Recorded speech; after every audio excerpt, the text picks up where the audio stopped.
Hello everyone, this is Dr. Nimish Kumar Srivastava, Assistant Professor in AKGEC Engineering College. So in this module of video lecture for the optical communication having a code of KEC 058, we are discussing about, in the last class we have discussed about the various power penalties terms, what are the terms associated with those power penalties, how we can calculate that power penalties by including various factors like joint loss as well as the coupling loss as well as the splicing loss. So we have formulated the basic formulas that we can directly use in order to calculate the maximum optical fiber length without the involvement of repeaters. Repeaters, we know that it is used to regenerating the original signals. Now in this video lecture we will discuss about the eye diagrams, as well as apart from this eye diagram we will discuss about the coherent detections as well as direct detections. We will directly move into that topic of coherent detections, and after that we will move about the details of the eye diagram. So in the coherent detection, what is happening? Before coherent detection, we first try to build the concept of intensity modulation with direct detections. So here the term is IM oblique DD, which is called as an intensity modulation with direct detections.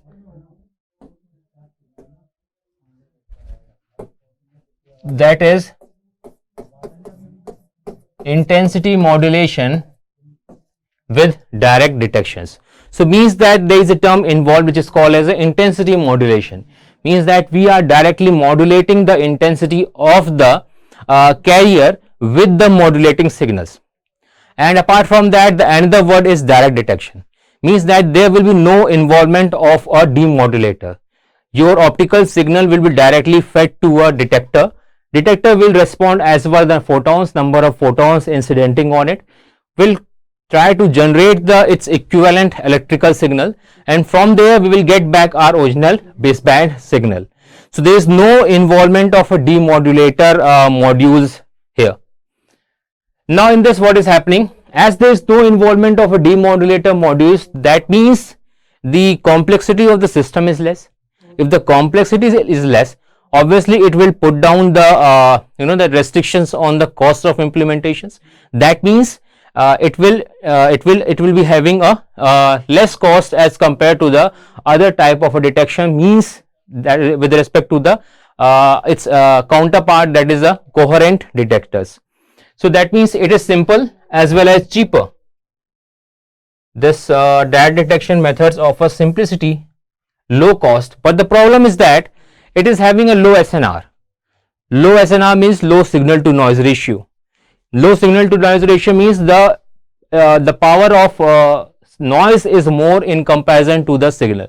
If noise is now overwhelming this signal part, means that at the receiver side it would be very difficult for the receiver to reconstruct the original signal back from the signal that it has got it. So this is the problem that is associated with the direct detection, having a low signal SNR. Now the thing is that if something is having a problem, we have to remove that problem. So that problem removal is done by another type of system which is known as a coherent detection. In the coherent detections, we will see how it is just overcoming the drawbacks associated with the IMDD, and we will see what are the types involved in that coherent detections. We will see how a coherent detection is having a homodyne detection also, as well as a heterodyne detection also. So that is something can be explained with the help of this block diagram. So in the direct detection, we saw that there is intensity modulation, direct intensity modulation of the signal. That means we have generated the local oscillator frequency. That local oscillator frequency will be directly intensity modulated by the baseband signal, the signal that we are providing, or a modulating signals. The modulated signal will be passed through the channel and will be directly fed to a photo detector. There will be direct detection. There will be no involvement of the demodulators. That means it is putting down the complexity of the overall system. Now in this what is happening in this coherent, as it has removed the drawback of the direct detection, which is called which is the low signal to noise ratio. How it is removing that drawback is something can be explained with the help of the block diagram. We can see in this block diagram we are having a modulator concept. We are having a modulator blocks. That modulator means that apart from the intensity modulation, there is also facility provided to you which is called as frequency modulations as well as the phase polarizations. So these are the some extra terms, extra facilities that is provided to an engineer in order to modulate your frequency as per, modulate your carrier as per the modulating signal. Once you got the modulated signal, it is passed, it is moved through the optical channel and given to a demodulator term, demodulator modules, which is involving a local oscillator, laser local oscillator, which is generating a wavelength lambda 2, and it is fitted with the detector which respond as per the difference between these two incoming wavelengths. So we are having a wavelength at which this transmitter is sending, which is done by a wavelength lambda 1, as well as the oscillator which is available at the receiver going to generate a optical signal of another wavelength, that is your lambda 2. Now what is happening in this entire module? There are two terms that one can easily visualize in this figure, that is homodyne and a heterodyne.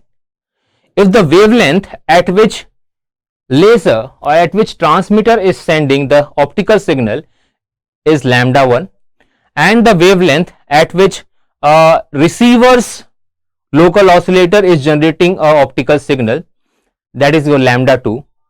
If the value of this lambda 1 and lambda 2 are equal, then we say that the receiver or the entire system is operating in a homodyne mode. On the other side, if those value of wavelengths are different, then we say that the entire module is operating in the heterodyne system. Now the thing is that why we are using coherent detection? The point is, in the earlier case the signal to noise ratio was very less. On the other side, if you are using coherent detector, you can improve the sensitivity, you can improve the signal to noise ratio by 6 to 15 dB. So the moment you are increasing the signal to noise ratio by 6 to 15 dB, you are enhancing the overall performance of the system. And this is the main requirement of any engineer, any optical engineer, to maximize the efficiency of the system by regenerating or by getting back or reconstructing back the original signal. That is the main aim of any particular engineer. Now in this we have seen that if lambda 1 equals to lambda 2, which is called as a homodyne, and if lambda 1 is not equal to lambda 2, means that the signal at the receiving side going to operate at a intermediate frequency. Intermediate frequency is basically the frequency difference or a wavelength difference between the incoming optical signal and the local oscillator generated optical signal at the receiver side. That is the two concept that is available with the homodyne and the heterodyne detection. Now this is all the text provided, which is explaining the each and everything in details, although we have already gone through these things in a very short in a capsule form of information. So if somebody required, then he can read all those contents. Otherwise, with the help of block diagram, we have explained each and everything. Now the next thing is that few points that one have to keep in his mind is when he is attempting a question, when he is preparing for the semester. It's not like that you have to mug up all those things. Try to remember some important points related to the topic that one is studying. If you are studying this coherent detection, first thing that you have to keep in your mind that why it is used, why its other part, initial part, that is IM/DD is not used. Remember the disadvantage of IM with the DD, that is intensity modulation with direct detection. Biggest disadvantage is it is having a low signal to noise ratio. So now the possibility is to somehow to increase their signal to noise ratio is something done by the coherent detection.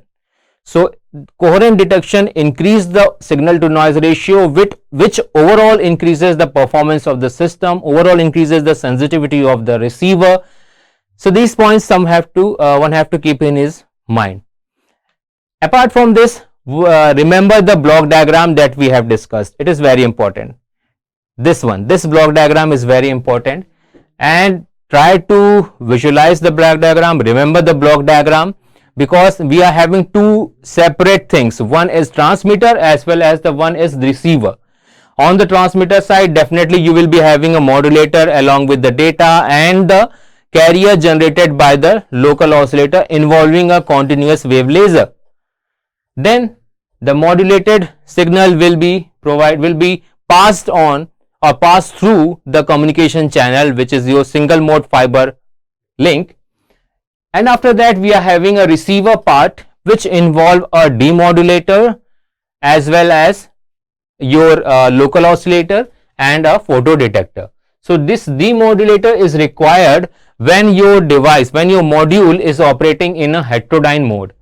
If it is operating in a homodyne, then this is not required. It is only required for the heterodyne module. So remember this diagram, try to explain it in a very short words, in a very short bullets form of thing, so that if suppose it is asked in 5 marks, this whole block diagram along with its advantages and what is homodyne, what is heterodyne, that's sufficient. No need to move, no need to write more contents related to this. Now if it is asked in 10 marks, then you have to add something. That something is the expression for homodyne and the heterodyne module. So that expression can be derived from this figure. What we are we are considering a basic coherent receiver model, and in this we are assuming that the incoming signal is having a strength Es. We are denoting it by small es. Small es equal to the maximum amplitude present in the maximum amplitude present in that electrical signal given by Es, along with the cosine of that signal frequency and the phase difference and the phase extra phase that is introduced in the signal. Next thing is, we are also generating a local oscillator signal given by small el, whose value is equal to capital El cos omega lt. Omega L is basically the local oscillator signal frequency of a signal generated from the local oscillator, that's generally a laser. So after this, both are combined and impinged on a photodetector. What photodetector going to do? As we know that photodetector is a square law modulator. So the strength, the photocurrent, that is IP, is directly proportional to the square of a sum of these two signal. That means it will be square of Es plus of El. So it is square of El plus of Es, and from there we will try to elaborate the terms. We will try to remove some terms because some it will be having an involvement of a high frequency as well as the low frequency term. So we will see which term we are going to remove in the expression. Now apart from this, something is there, that is phi.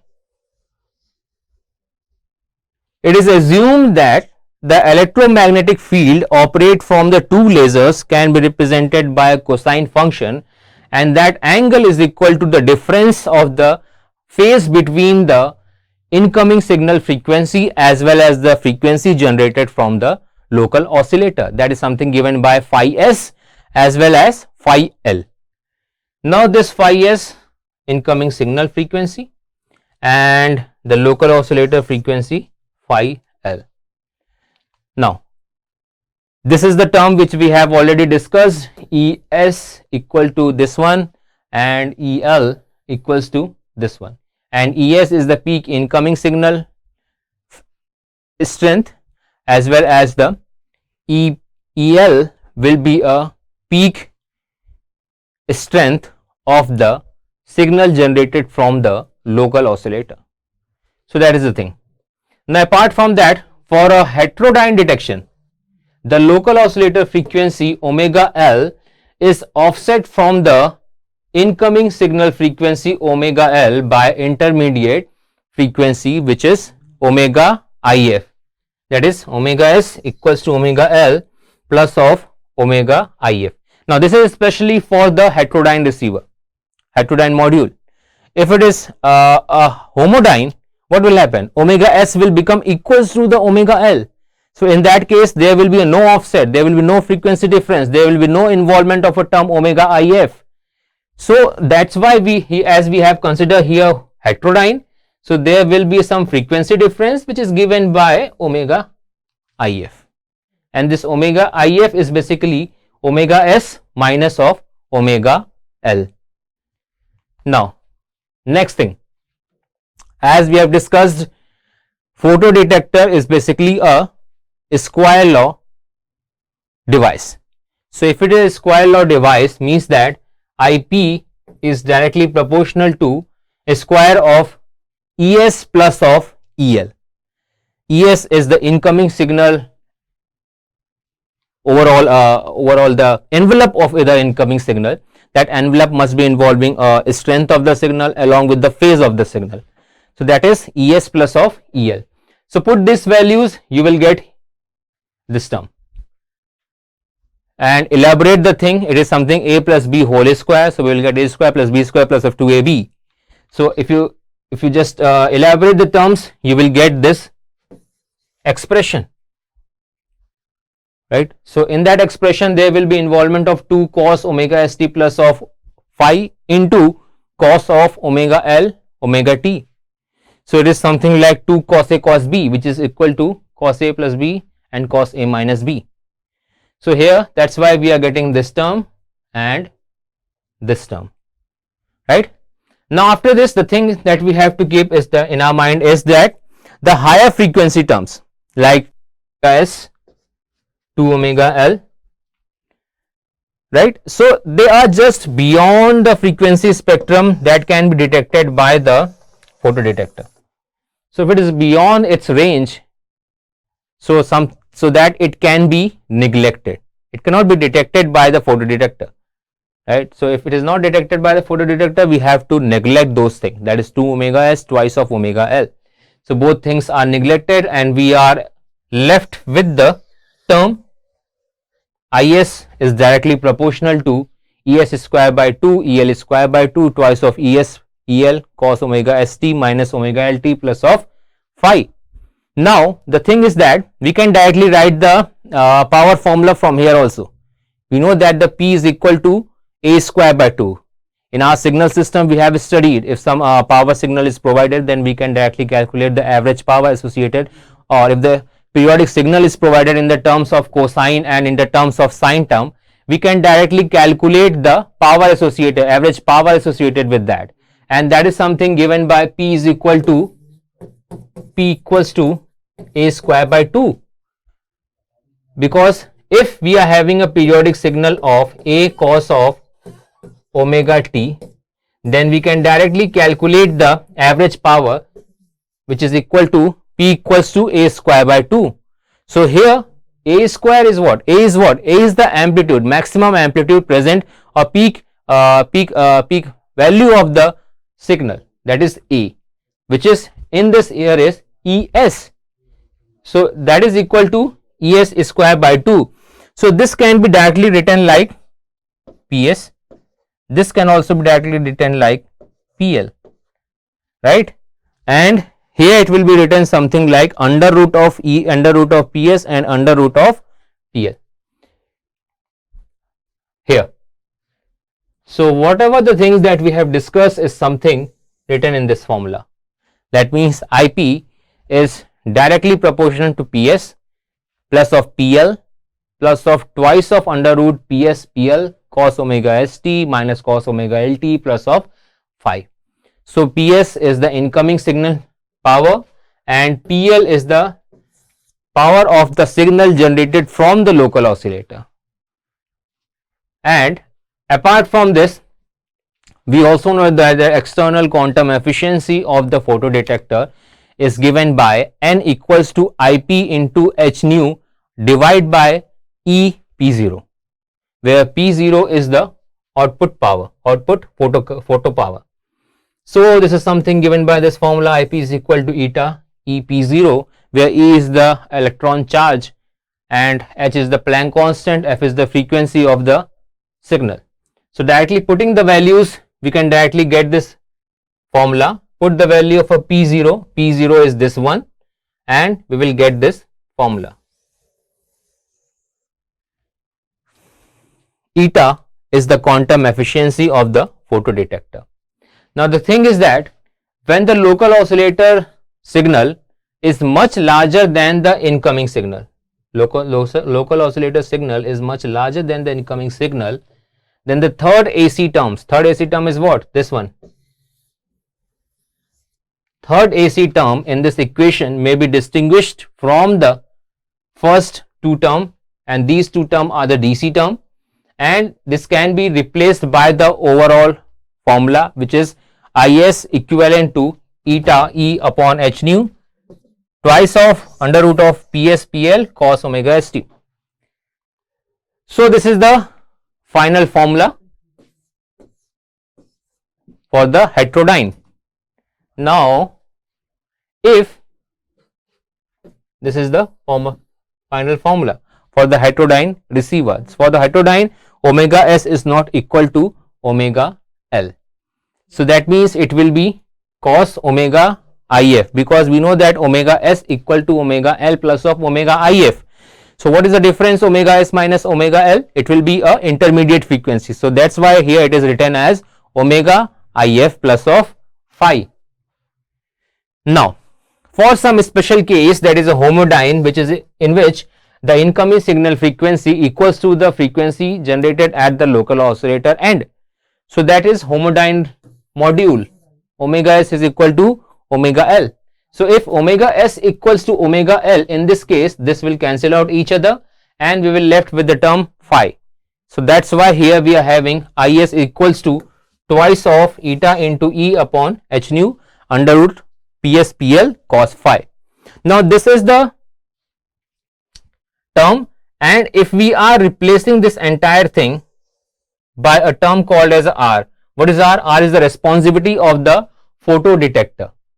So responsivity of the photodetector, in this case the output from the photodetector diode is in baseband and the local oscillator laser needs to be phase locked to the incoming optical signal. So this is the terms related to the heterodyne coherent, there is a coherent module, coherent detector, which is consisting of two terms associated with it, that is a homodyne as well as a heterodyne module. So this is all about for the detection purpose. We have studied IM intensity modulation with direct detections, and then we have studied the coherent detections also. So we have gone through the advantages of coherent detections. Apart from that, the formula that is associated with the coherent as well as the homodyne detections. So in our next class, we will discuss about the basic terms associated with the eye diagram. So thank you all. We will meet in our next lecture.